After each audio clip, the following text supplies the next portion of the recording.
Welcome to Pinoy Swiss Abroad. If you're new to my channel, please try to watch in full before subscribing. Thank you. What to do in Antipolo? First, it's the Antipolo Church. It's easy to get here to Antipolo from Ortigas or in Show Boulevard.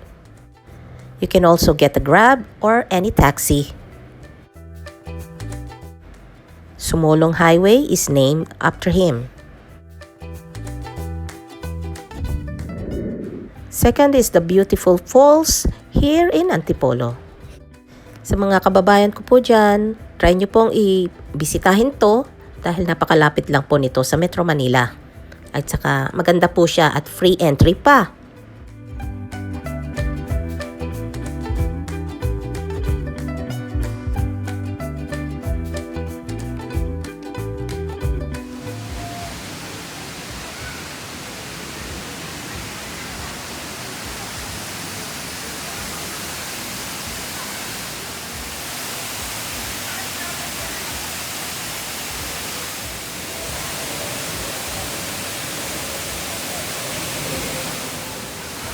You can also do some picnic around here, just don't make a mess. Bawal po magtapon ng basura dito. Panatilihin po nating maganda ang ating kapaligiran. Iilan na nga lang po ang ganitong malinis, di ba po?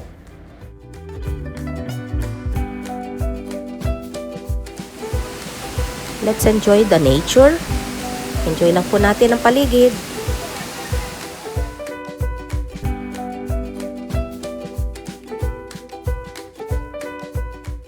Ayan na nga po, marami po akong nakuhang pictures at saka mga videos.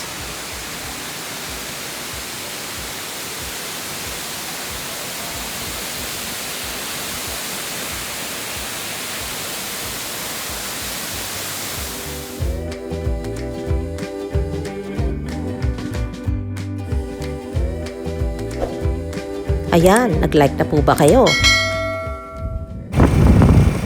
We're on the way to the third destination, Pinto Art Museum. Matagal na po kaming gustong pumunta rito kaso ayan, inabutan na po kami ng price increase.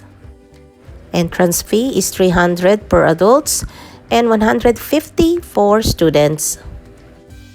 For seniors, I believe it's the same as for the students, but please be mindful because there's a lot of stairs for seniors, so it's really a bit stressful for them if they cannot really walk that much.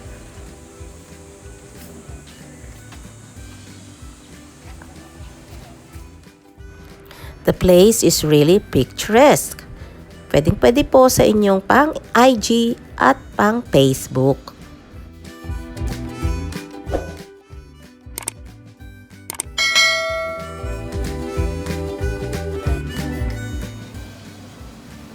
They have some beautiful landscapes at marami din pong bukal lang like on the nature. Mailalabas nyo po dito ang artistic side nyo.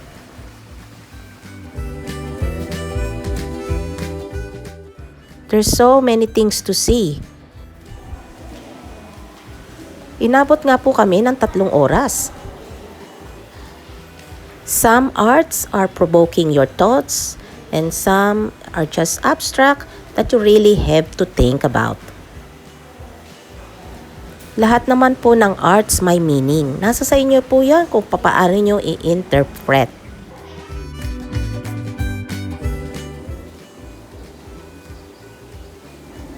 Ang dami pong native flowers. Bougainvillea po ba yan?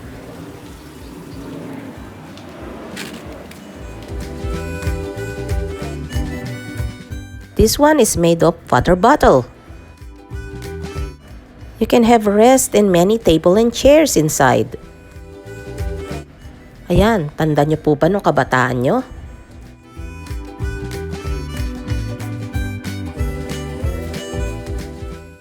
I hope you like this video and learn something from this. Please like and subscribe. Maraming salamat po sa mga umabot sa dulo.